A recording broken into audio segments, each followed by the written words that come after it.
you for joining us. I notice a few additional people have joined the session. It's just right on 11 o'clock in Singapore, GMT +8, Pacific time, 8 a.m. I believe. Is that right, Ophelia? Yeah, 8 a.m. and we're on the East Coast, so it's 11 a.m. 11. Okay, great. Not so bad. Good. I'm really testing you there, wasn't I, with the time zones? So please just bear with us. It'll be a while before we officially start. We'll just wait a few more minutes.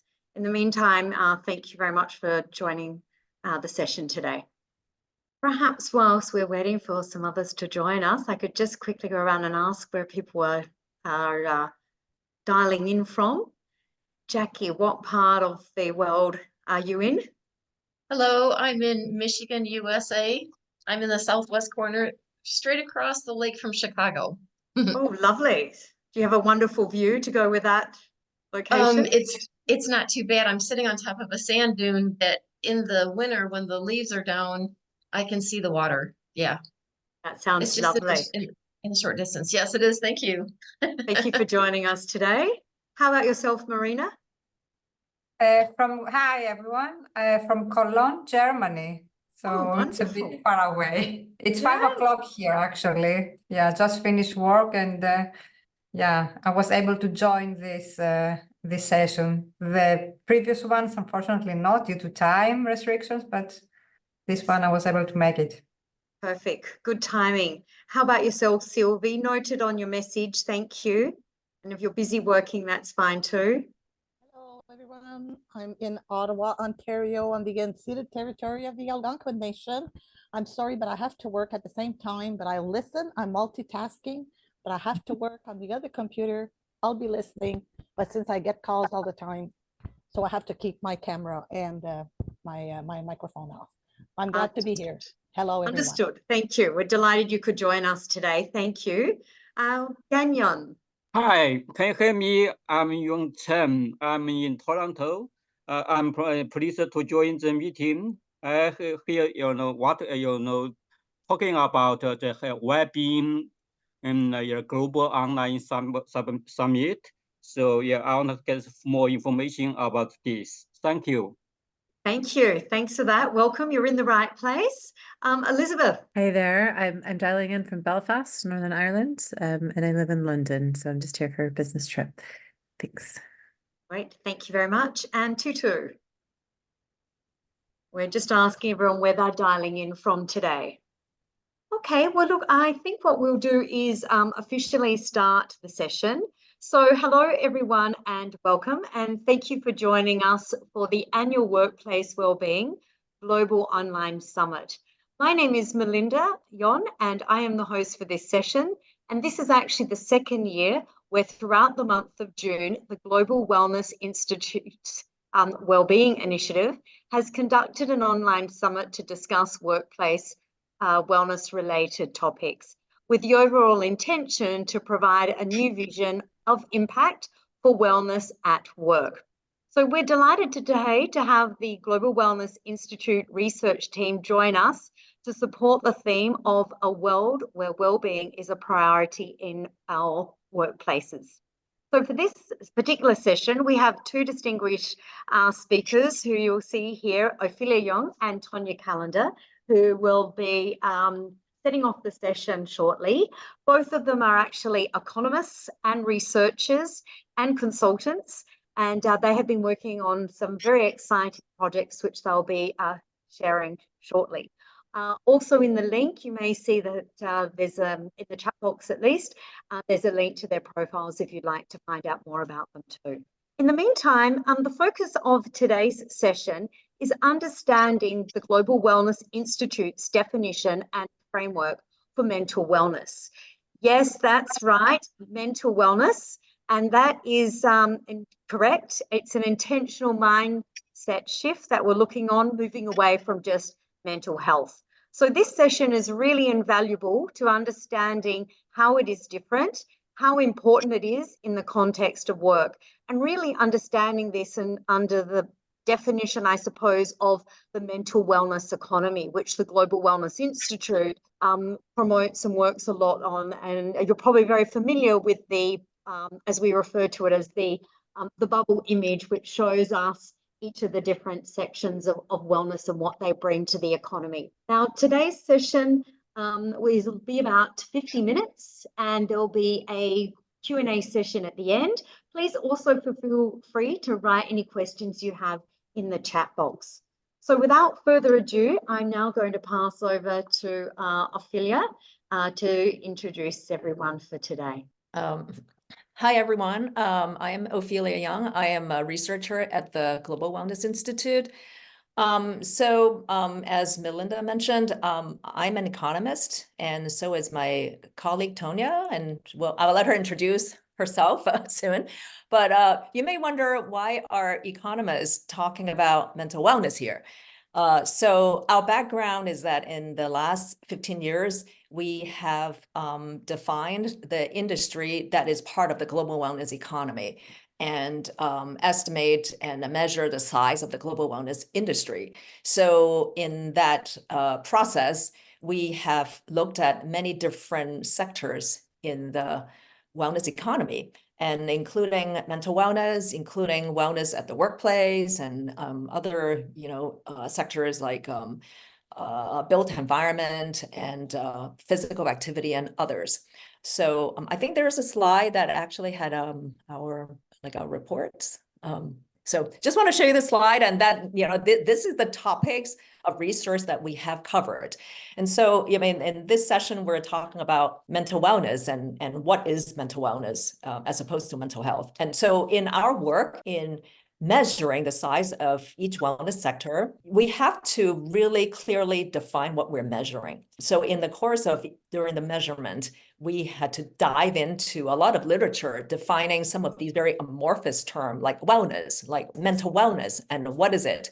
In order to get to what industries and what economic activities are considered in this sphere. So that's why, we will be able to talk about the definition of mental wellness today and the associated activities. I'll let Tonia introduce herself as well. Hello, everyone. Ophelia explained my background as an economist and a researcher. Background is in public policy, and we're going to be talking about purpose and meaning today. And I want to let you know that what gives me purpose and meaning is working towards making sure that we have wellness for everyone in the world. So I'm really thrilled to be speaking here today. I also have a very strong interest in mental well-being, and this is a wonderful opportunity to speak to you all because we spend so much of our time at work, and sometimes we're so busy working, our mental well-being suffers. So looking forward to diving into this with you guys. Thank you both for the introductions, and I believe that slide I shared with you just now with all the publications, that they're all available as resources on the Global Wellness Institute website. So at some point I'll pop those in the chat box. In the meantime though, perhaps if we may start with a little bit about what today's key topic is about, and perhaps if I could leave this to you, Ophelia and Tonia, to share with us and explain the definition that the Global Wellness Institute has created. So when we were asked to measure the size of the mental wellness industry, the first task is, what is mental wellness? And what is mental wellness versus mental health, well-being, happiness? There are so many concepts floating around that we felt we really need a clear definition of what we're talking about when we talk about mental wellness. So actually, after a lot of research and talking to a lot of experts, including people in the psychology and psychiatry and happiness field, we came up with this definition of mental wellness as an internal resource that help us think, feel, connect, and function. So it is a resource. It's not a static state. It is a resource for us. And we also describe it as an active process that help us build resilience and grow and flourish. So it is important to think of it as a resource and not as like a state of like, oh, am I just like happy or am I, depressed? It's more, this is a resource that can help us improve our mental well-being. And so when you look at these definitions, think, feel, connect, and function, thinking, we're talking about like even our cognitive functions, like even, you know, when people think about like my functioning at the highest level, or, you know, some people, you know, as they age, they worry about, you know, there might be cognitive decline. That's in the sphere of mental wellness. And we think about feeling and connecting, but also functioning is psychologically like functioning. Are we being functional? Able to, you know, like live life and do things and functional. So it's not just about, do I feel happy? Am I feel depressed or lonely? So there are these aspects that are encompassed in this definition. So there is the next slide where we, you know, very often people ask about mental health versus mental wellness. So this is, we did not invent this slide. That we have this framework, we saw it and we kind of put our own, you know, interpretation on it. And it's called a dual continuum of mental wellness and mental illness.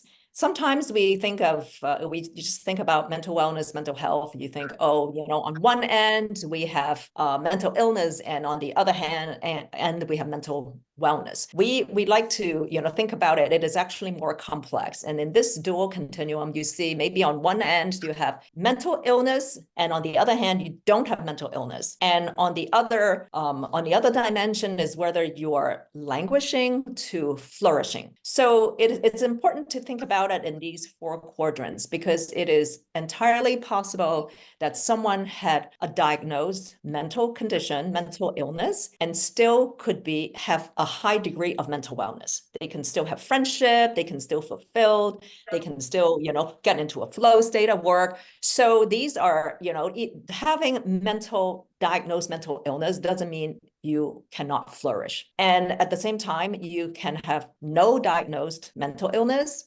So you're on the end of no mental illness, but you may not be mentally well. You could feel, you know, maybe lonely, or you just feel unfulfilled and lacking energy and, you know, not interested in things. And that you don't have a mental illness, but you may not be mentally well. So we use this framework to kind of like communicate to people that mental wellness is very important, because whether you have a mental illness or not, mental wellness can still help you. I don't know, Tonia, do you want to?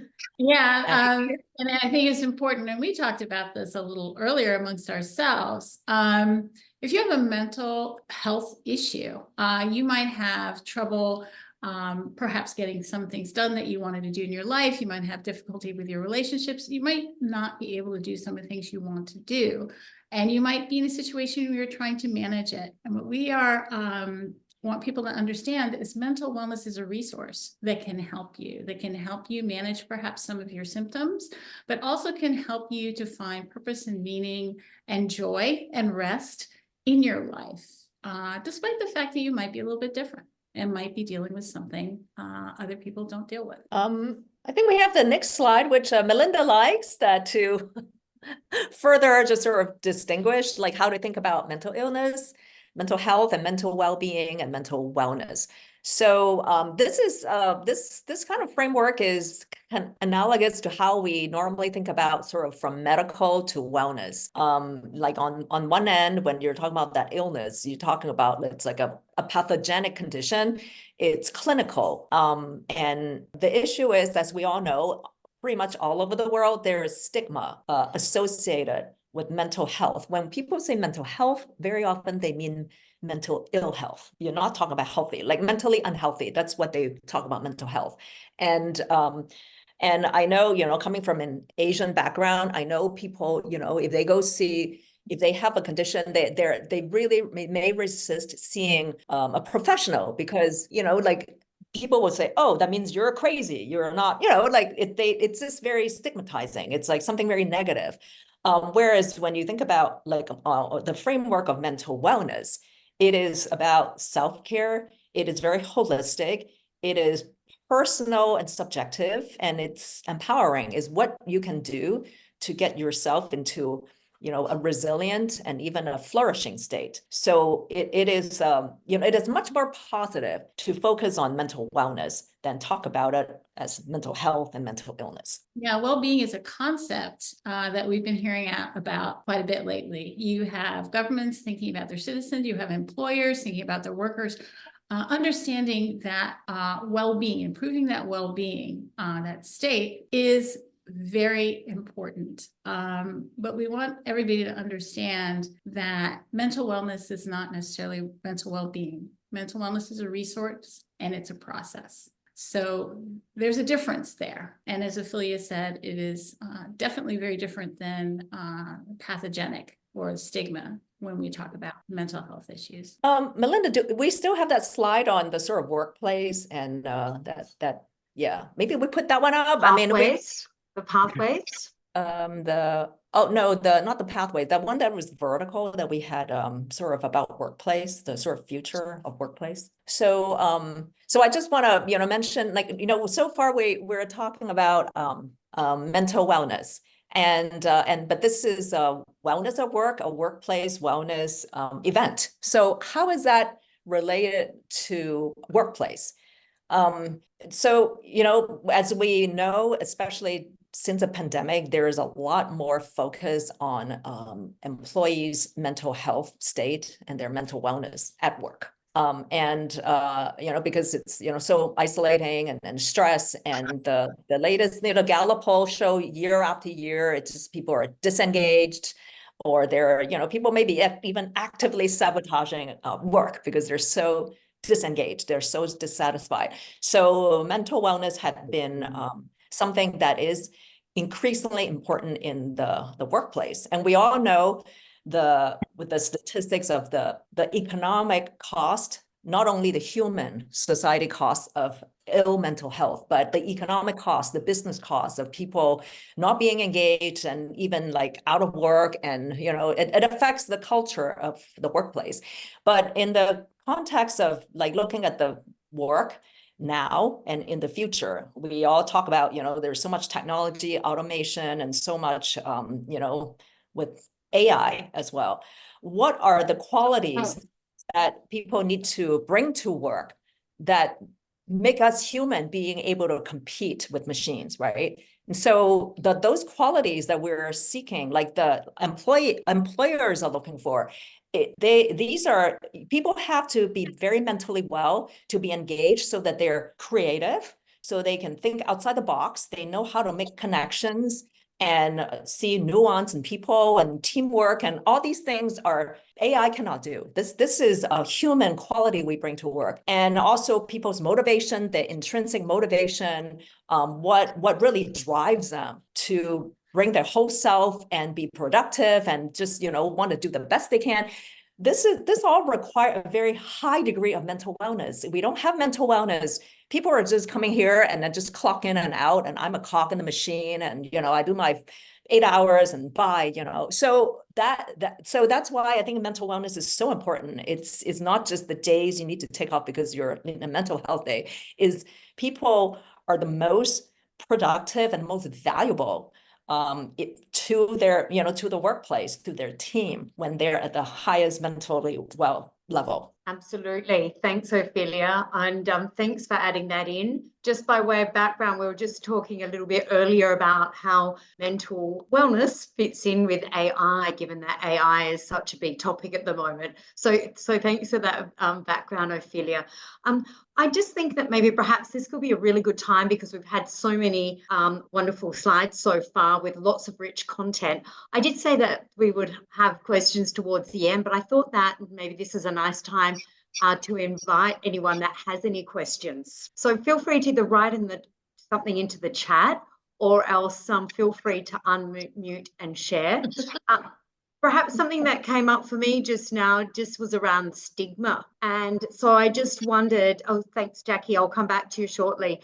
It's just this stigma and how you can see and what kind of feedback you're getting from this new, let's say new, for want of a better word for many people, this reframing of mental wellness, and how they may use it in the workplace, how one might be able to apply it in a workplace context. Well, stigma, it has two really negative effects. First of all, you might not seek help because you're afraid. And also, if you do seek help, you might be ostracized or shunned. And those two effects are very prevalent in the workplace. And so Often you will have people who might say, okay, I need a little bit of help coping here, but they might be afraid to mention that. They might be afraid to take the time off that they need to take off. And they may not feel as if either their supervisors or their coworkers will treat them with respect and dignity, even though they might be dealing with some issues. And I think mental wellness, framing it in the concept of mental wellness, can be very liberating. Because remember, we talked about it, it's not just about finding purpose and meaning. Mental wellness can actually help you to handle adversity, deal with stress, deal with anxiety, deal with disrespect at work. So in the workplace, when your managers are thinking about it, leadership is thinking about it, not just saying, oh, your mental health is important, understanding that mental wellness is holistic. It encompasses a much wider range of issues, and letting your workforce know that it is important to you. If you have a mental health issue, of course, supporting them, but I think helping people to understand that there is a difference and that you support your workers regardless of what is happening. Thank you, Tonia. And just on that, actually, just to add, and I can see other questions are coming through, and thank you for that. Would you also be suggesting then for a lot of these corporations or companies that have their own workplace wellness, workplace wellbeing programs, that when it comes to all these dimensions of wellness, that they may even reconsider renaming something from mental health program or mental health support to mental wellness? Would that be a strong recommendation? I think shifting the focus is very, very important. And I think it needs to be from the top down, and it needs to involve HR. It needs to involve employee associations. That can be very, very helpful. But it's also important to remember when we have all our employee well-being programs, and we're economists, so we have a tendency to want to not just look at the symptoms, but the cause. Your workers are all different. They're dealing with different stresses and anxieties. And it's not necessarily the best thing to throw a yoga video at them or a meditation app, right? That might maybe help them with stress, but often the stress and anxiety has to do with that work environment, that work culture, the tasks that they're asked to do without the resources. So yes, I think that's a wonderful shift, but it's also understanding the nature of the problem. Yeah, I think so too. Often employers, it's when you get these employee assistance program, like okay, even give them a mental wellness help or whatever benefits. Employers do not like to acknowledge that when they are the source of unwellness. There is, overwork or is stress, overwork, and not having enough resources. And a lot of it is workplace culture. Some people may feel they're not being respected or included, or their, toxic work culture, or the way that the management culture where, now we know what makes people thrive. Like they like autonomy. They like to feel they're learning something. They want to feel they accomplish something, and they want to be a bigger part, like a part of something bigger. So these are very intrinsic human needs. If those are not met at the workplace, or at least some of the time, people are just not going to be well, right? So I think that's a lot of time it's hard to fix, because it's hard to fix, like how do you do work, and what is the culture of your organization, and so the tendency is just make them into an HR issue instead of a company-wide organizational issue where, how do you assign work? How are people recognized? How are they, how do you make sure people are, able to contribute and be recognized? So that's much bigger than normal, the sort of employee assistance and HR. It is really the entire organization's function. So I think that's a much bigger thing that will take much longer to fix. Yeah, thank you, Ophelia. I think you hit the nail on the head there. It's definitely a larger cultural issue. Let's move to some of our questions. And Jackie, I know you had your hand up before. I wonder if you still have your question. Thank you. Thank you. I'm not sure it fits the topic, you hit on AI, and I know we're talking about AI tomorrow in this series. And we know that young people, anyway, we know that there's young people who get onto the internet between 11 o'clock at night and 1 a.m. and they're Googling their problems, and they come up with their own diagnosis, and they're coming up with their own treatments because obviously they're not trusting of the system. So what are we making of this, if anything, and if it fits with the conversation? Thank you. It's not just a mental wellness issues, right? I mean, the doctors are like, my doctor friends are complaining, everybody's going to Dr. Google. Yes, you're right. Not specific to psychology at all. Medical, probably car mechanics, everything. Yeah, and then I think then we have the influencers out there too, and it's all the young people, and they just follow the TikTok, and it is a big I think it's a big issue in the entire wellness world. Like what kind of supplements, what kind of exercise, and what kind of regimens you follow to try to go to sleep. And, are these things vetted? Are these things, do they have evidence behind them? And it is it is a big struggle, I think, for all of us. So I think it's important for organizations like us, Global Wellness Institute, and other reputable organizations to really put their content out there and hopefully reach more people. So they just don't go on just YouTube and TikTok and Instagram and, look for the latest quick fix, right? Which a lot of the time they have a commercial backing. They're selling something. They're selling stuff. They're selling, because they get the eyeballs, they are selling something. So they're not doing it for the good of other people. So yeah, it's I don't know how to solve that. And you're right, there's so much wrong information out there as well. And I also see it as people want to be their own authority. They're taking authorship for everything, and they're dismissing the professional input. Maybe that's more of the problem. Who knows? I think Thank you very much. Yeah, I think it boils down to also a lack of trust, as you said. And you think about the workplace, even shifting to workplace wellness. Employees have to trust their leadership. They have to trust their managers and supervisors. And the more evidence and information that we can provide people, young people, older people, I think hopefully we can build up more trust, and you'll see less reliance on fly-by-night information on the internet. There's definitely less. The younger generation have much less trust in their employers because they have seen, there's no loyalty to employees. Employers don't have any loyalty, so why should they have loyalty and trust?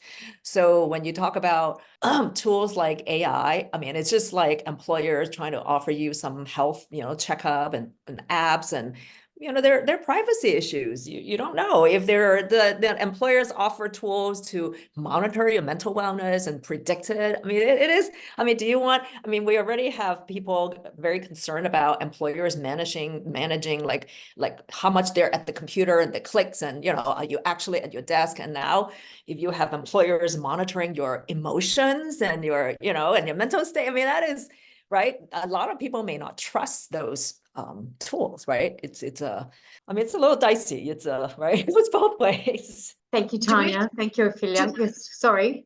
Do we have time for another one, or did you want to move on? I want to comment on the employer, but go ahead. Sorry, you go. No, that's okay. I was actually just going to quickly check in with Marina. She had a question as well, and then I'll come back if that's okay. Circle back, Jackie. I had a question which has been answered already, but I have one other question.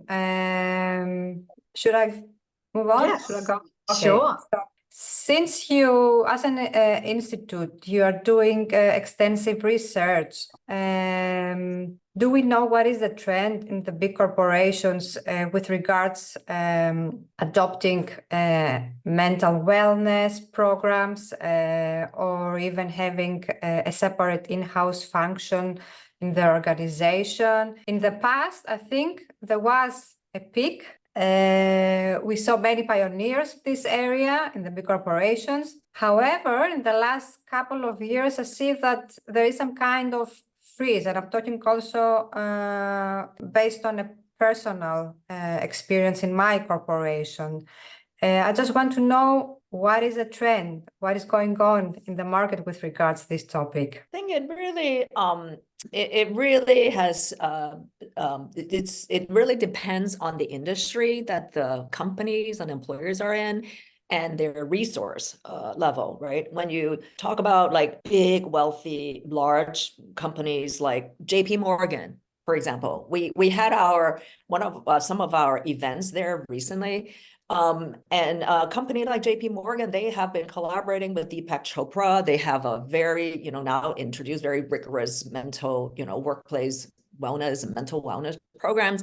And when they're building the new headquarters, they're making sure that, for example, their airflow and the ventilation is at such a high level to make sure that people are operating at their sort of the best level cognitively, because it's been shown that, right, like indoor air condition or whether you have window, they all affect your moods and your cognitive function. So you have employers, JP Morgan, of course, is a global investment bank, and they have a lot of resource. So you have companies like that is sort of like the sky's the limit, because they want to attract and retain the best people and make them function at the highest level.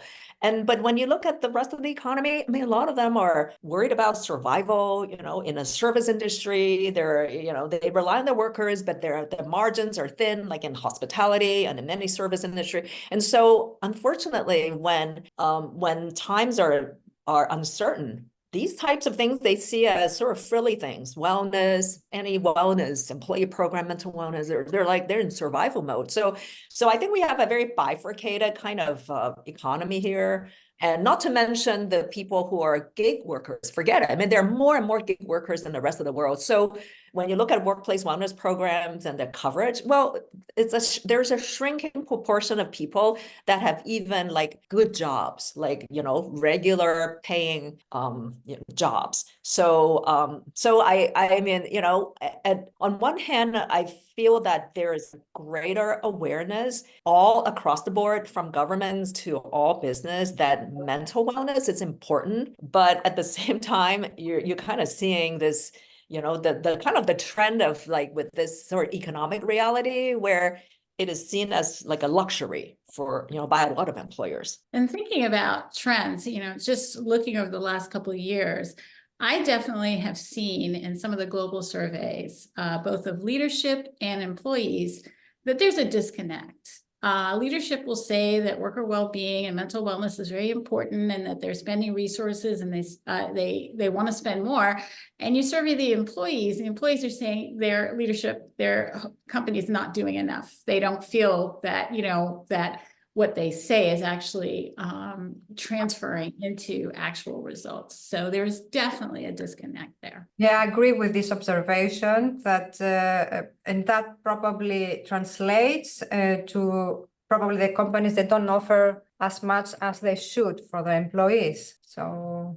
And also just on that point then, Tonia, is that part of the rationale or motivation for creating this framework and providing these resources? I think the framework, you're talking about the mental wellness framework that we have. I Yes. think, it is a good way to bring things down to something that is tangible, that some people can kind of sink their teeth into and understand.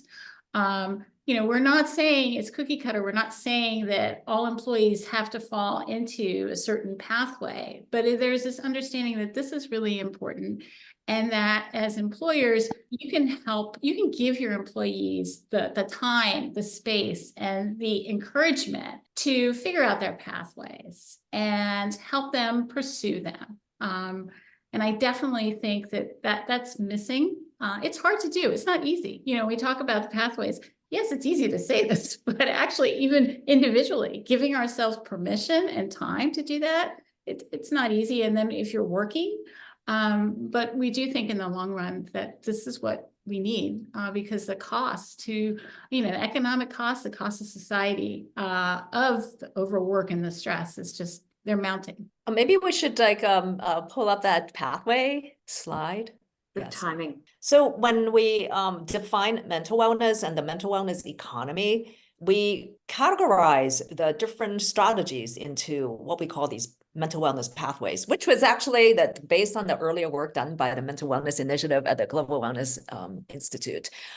So as you see here, there are many pathways. That means that there are many things people can do for their mental wellness. And not everything works for, people will prefer different things, and different things may work for different people, but we put them into different categories. Like there is like a physical dimension and there is like a mental internal dimension. For example, in the group of things we call activity and creativity, well, exercise and fitness and sports, that is well known now to really, help with your mental health. And for something like exercise and sports, not only, that we know that physical condition really affect your mental state, but if you're exercising with people, you're in a team, the friendship you form, the belonging, that also help your mental wellness, right? And so if you actually go in the world of fitness, now when they survey their members, the people who belong to fitness clubs, like why do you, renew your membership? Why do you go to the gym? People are as likely to mention their, stress reduction. It's for friendship that I'm going to the gym. Whereas 10 years ago, they're most likely to mention weight loss. But now they will say, I want to feel better. I want to feel strong. And it's for stress reduction. It's for my mental health.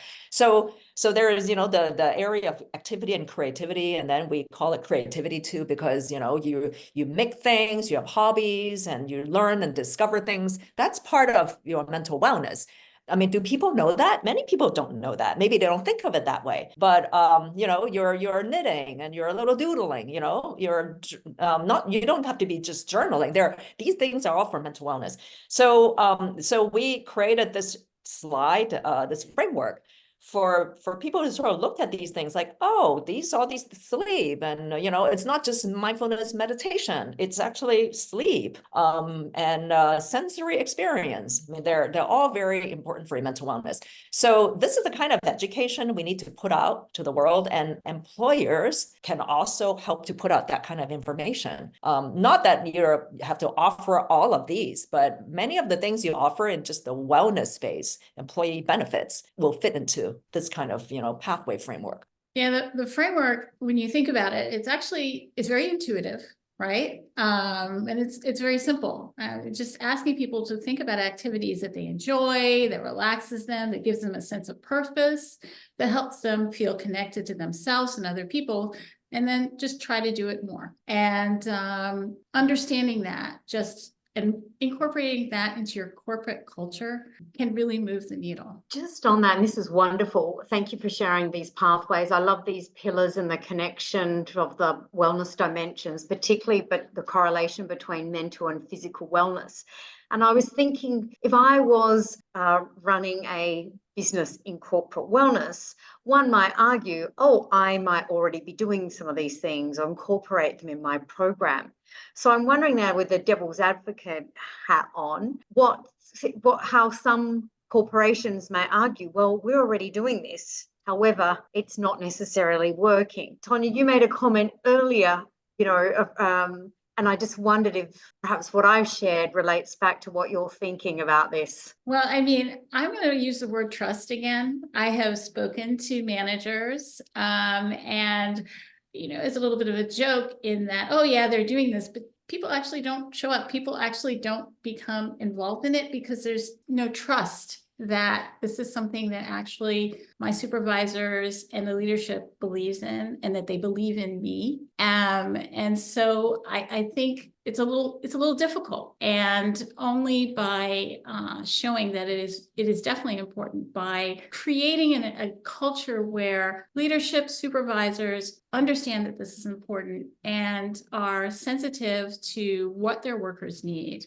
and are interested and value their workers, are you going to see a change? But I agree with you. It's not easy. It really isn't. When you say it doesn't work, when employees say, oh, employers said they don't work, and then like Tonia said, it usually means lack of engagement, right? The people just don't use them because they sometimes employers actually don't make them that visible and people don't know they're available. Or in terms of when you get to like therapy or coaching or it's these self-help things, maybe people find that there could be a stigma. So it's like to do with the, the support and culture.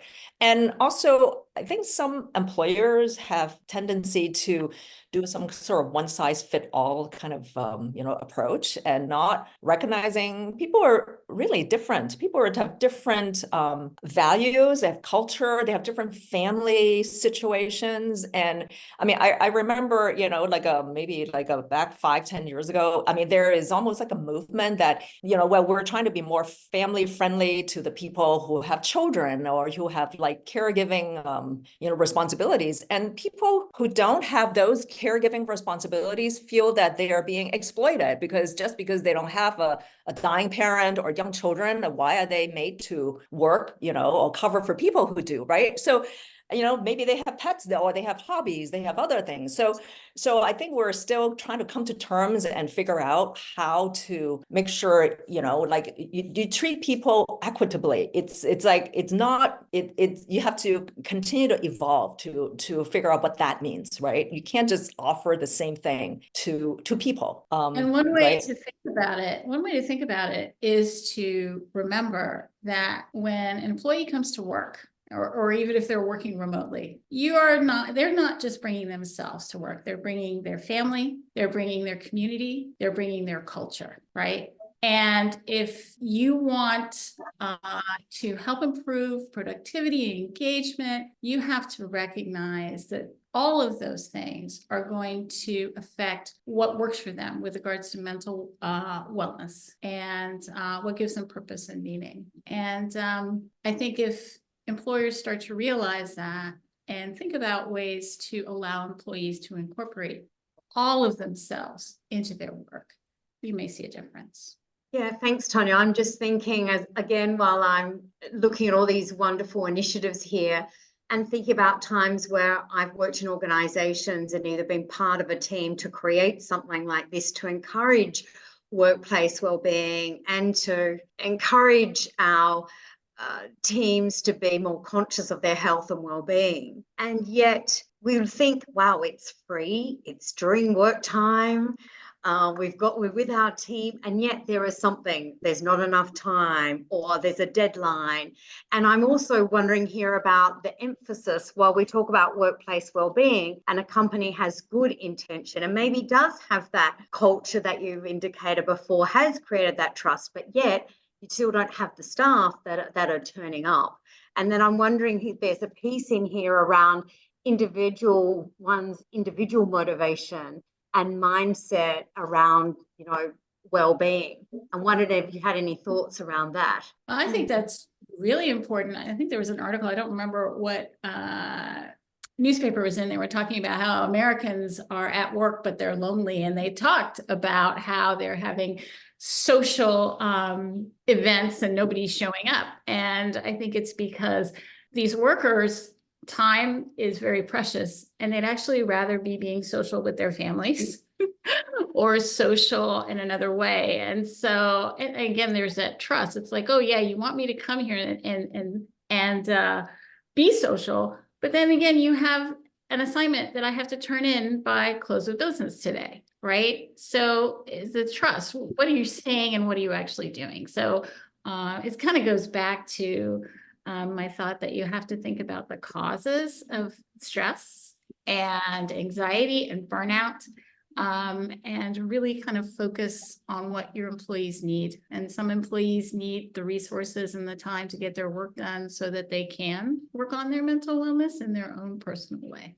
Also, people have different needs and they have different personalities, right? And some people may really crave more social interaction and these sort of, like office or work events. But some people just find it an extra burden. And that's all very individualized. So like Tonia said, right? Like, oh, like they'd rather spend the time working, or maybe they rather not like socialize with their work people. Maybe they want some separation. And so it is not a one size fits all. Like my daughter was just complaining, she started working, she graduated in 21. So it's like the pandemic generation. So she never had an office that she might go to the office once a month, but she had no routine. And unlike some of us who started way back and we're, we may not like having to go to the office every day, but we're forced to have some interaction.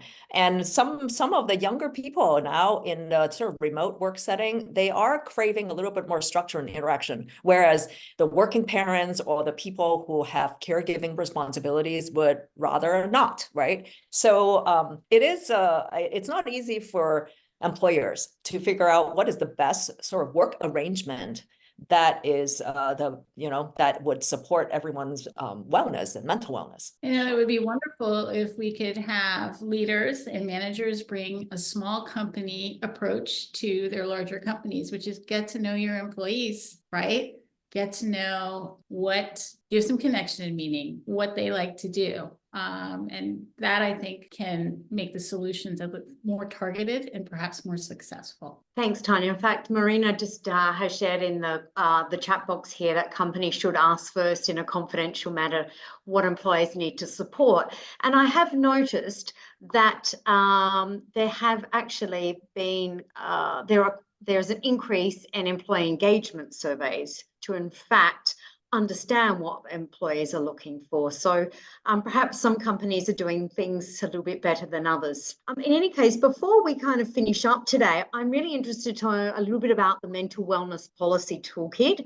I know you've been very busy on so many other initiatives. Perhaps you could share a little bit about that one in particular, Tonia. Yeah, certainly. A couple of years ago, the research team decided that we would create a policy series because we think that we study the economy, we study sectors, but we think that there is a role for different stakeholders, government, national governments, local governments, private sector, nonprofits, to work to use policy and programs to improve wellness for everyone in their community. And we have several policy toolkits. We have released one on physical activity. We have released one on tourism, wellness in tourism. And next week, we're going to be releasing another one, which focuses specifically on mental wellness. And I encourage you when it comes out to check it out. It discusses at first some of the topics we talked about here, explaining what mental wellness is, explaining why it's important. But then it goes on to say, look, these are some of the challenges the different communities are facing with regards to improving their citizens' mental wellness. And we talk about ways to not only improve awareness and education, but also how to make opportunities, more opportunities for our citizens to promote their mental wellness. And then we talk specifically about youth, young people, and some of the problems that they are seeing right now with their mental well-being. And because that population is at risk, because emotionally, mentally, they're still developing, we decided that we would want to highlight what's going on with them. But we also talk about lack of social connection in the workplace and in our community.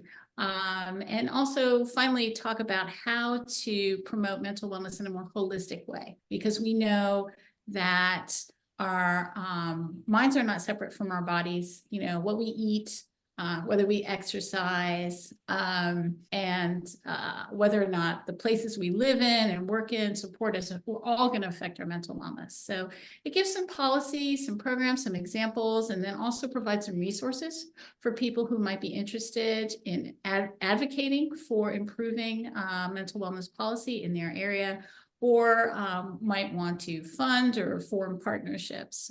Specifically, we talk about something called social prescribing. I don't know if you've heard of social prescribing, but it's very similar to prescriptions for exercise or in nature, but it helps you connect more people to the resources that already exist in their community to improve their mental wellness, either through volunteering or activities, social activities, arts engagement, things like that. So I would check it out. It's very large. It's to be digested slowly, but we do think that it serves a purpose.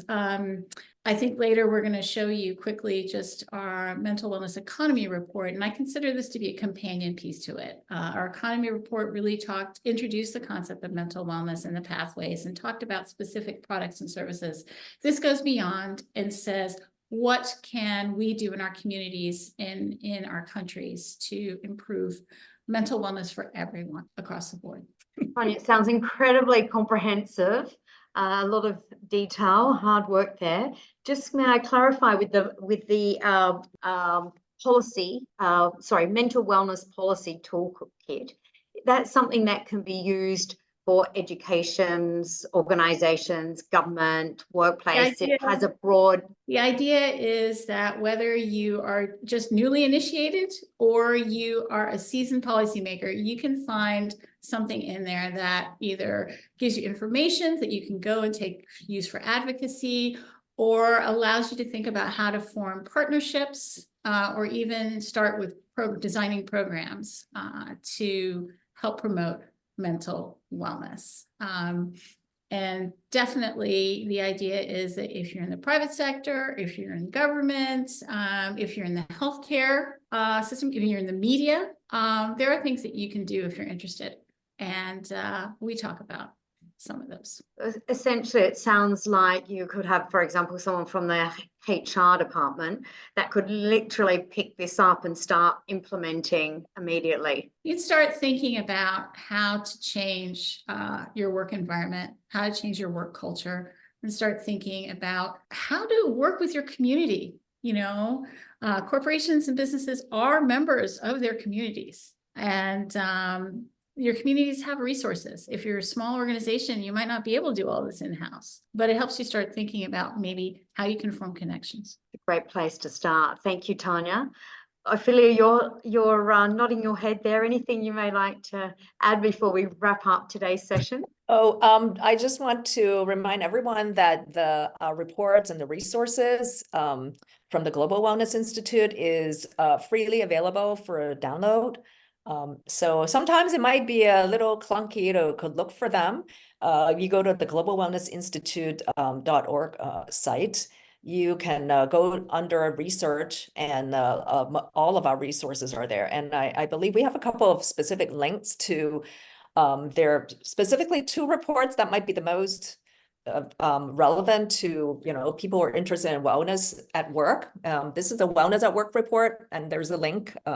We did this in 2016, but pretty much the concepts are as relevant as ever. The numbers, they have been updated in a global wellness economy monitor. And then we have a defining mental wellness economy report as well. So these 2, I think we have links that we can share with you, and you can just go and download them. And hopefully you'll find something useful out of them. Without a doubt, you've already shared a lot of very useful information with us today, and I can see people nodding their heads, and I'm reading the comments. Thank you for this wonderful webinar on a key wellness topic. Thank you very much for today and the resource and the material that you offer as an institute. And there's some other sharing if you have a chance to look through the chat there. And thank you everyone for contributing today with your questions, for of course being available for your time to attend today's session.